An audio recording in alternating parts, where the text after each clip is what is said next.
পিতা মাতা কত বছর আছে? আলহামদুলিল্লাহ। আপনার কিন্তু নামাজ কিন্তু ভাই একটা সময় আসবে যে আমার এই দুনিয়াতে কতদিন থাকলাম আর কতদিন আমল করলাম, আর যখন আমাদের হায়াত শেষ হয়ে যাবে, যখন আমরা দুনিয়াতে বিদায় হয়ে যাব, এই দুনিয়া থেকে আমরা নামাজ পড়তে পারলাম না, আমল করতে পারলাম না, একটু চিন্তা লক্ষ্য করেন। আমরা নামাজ, আমার আমল, আমার আখলাক, চরিত্র কোথায় গিয়েছে, কোথায় গেল? আমরা আল্লাহর ঘর থেকে আল্লাহ করে যাই না, আমরা নামাজ পড়ি না। নামাজের সময় এলে দোকানের পাড়ে বসে থাকি। আমরা কতদিন থাকবো এই দুনিয়া, আর কতদিন থাকবো আমি জানি না, আপনিও জানেন না। মৃত্যু হবে একবার, মৃত্যু হবে একবার একদিন। তা কখন চলে যায় বলা যায় না।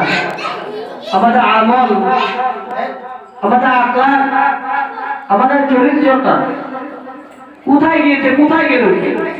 নিজের চিন্তা, নিজের ভাবনায় একটা লক্ষ্য না করি আমাদের দুনিয়া থাকাটা মূল্যবান হলো না।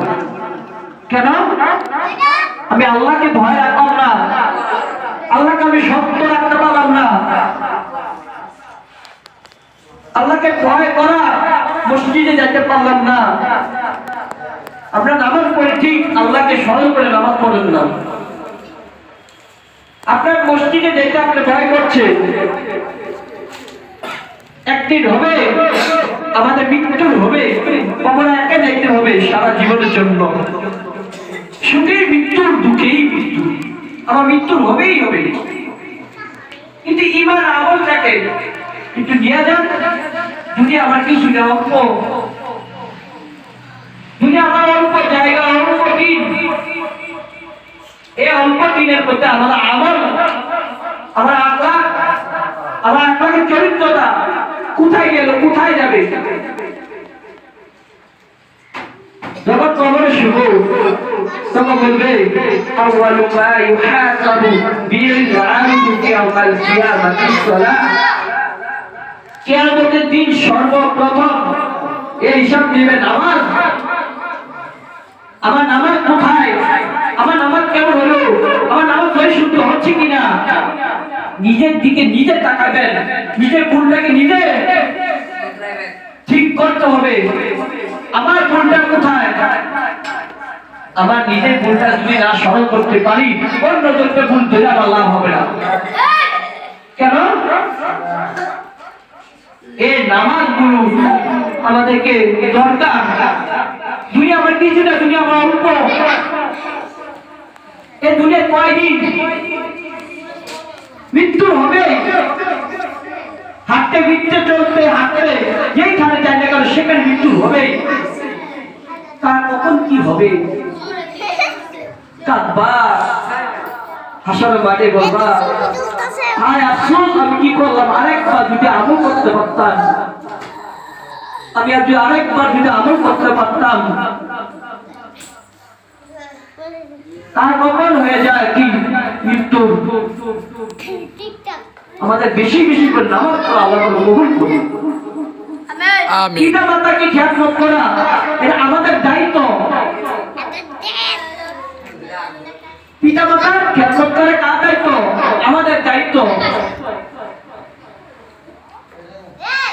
বাবা মাকে কষ্ট দিয়ে কোনদিন সুখ শান্তি থাকতে পারবেন না।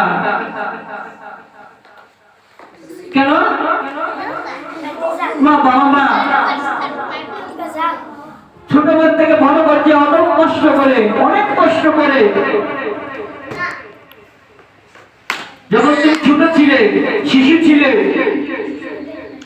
তোমার মায়ের বুকের মধ্যে প্রসব করেছো শীতের দিন, তোমার মা কিন্তু বিজার মধ্যে রাখে নাই, বিজার থেকে নিয়ে সরাইয়া শুকনার মধ্যে রেখেছে।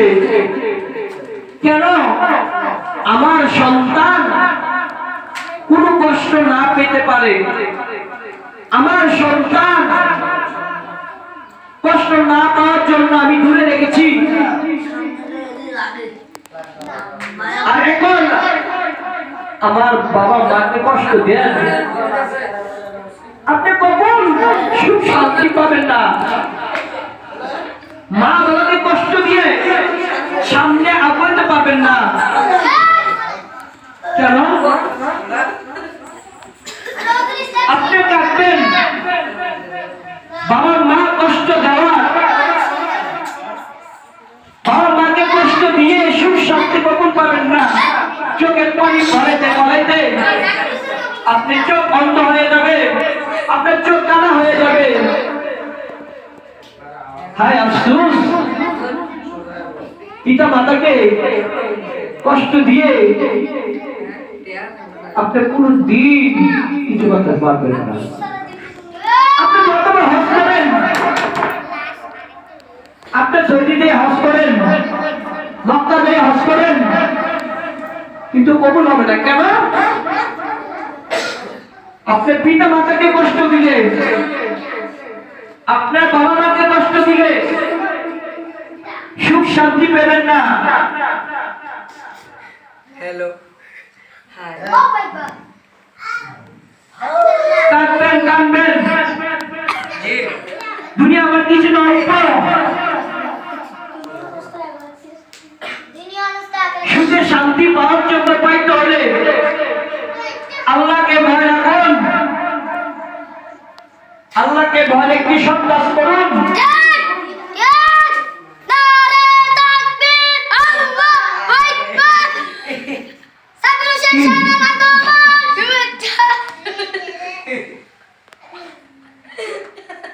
আপনি থাকবেন কয়দিন আমি জানি, আপনার বাবা মাকে কষ্ট দিয়ে কিছু করতে পারবেন না। কেন? আপনার বাবা মাকে বলে দেয় যে সন্তান আমি তোকে পারতে চাই না, আমি তোকে ফেলে দিতে, এইগুলো বলছে তোমার বাবা মা কোনো দিনে যাবে না। কিন্তু বাবা মা চায় আমার সন্তান হাফেজ হোক, আমার সন্তান আলেম হোক, আমার সন্তান ডাক্তার হোক, আমার সন্তান ইঞ্জিনিয়ার হোক, কিন্তু বাবা মা বন্ধ দিতে চায় না। আর তোমরা বলো মাকে দূরে থাকো। তা কি হয়ে যায়, তা কখন হয়ে যায়, শেষ প্রাপ্ত এখন বুঝবেন না, কে আমাদের দিন বুঝবেন। আল্লাহ তাআলা জিজ্ঞেস করবে, এ বান্দা পিতা মাতাকে কতটুকু খেদমত করেছো, পিতা মাতাকে কতটুকু সম্মান করেছো, এটাকে আমার কাছে জবাব। তখন কি করবেন? তখন কি করবেন? বর্তমানে কিছু আল্লাহ তাআলা আমাদের নামাজ এবং পিতামাতা খেদমত করা তৌফিক দান করেন। সকলে বলে আমিন। আলহামদুলিল্লাহি রাব্বিল আলামিন। আসসালামু আলাইকুম ওয়া রাহমাতুল্লাহি ওয়া বারাকাতুহু।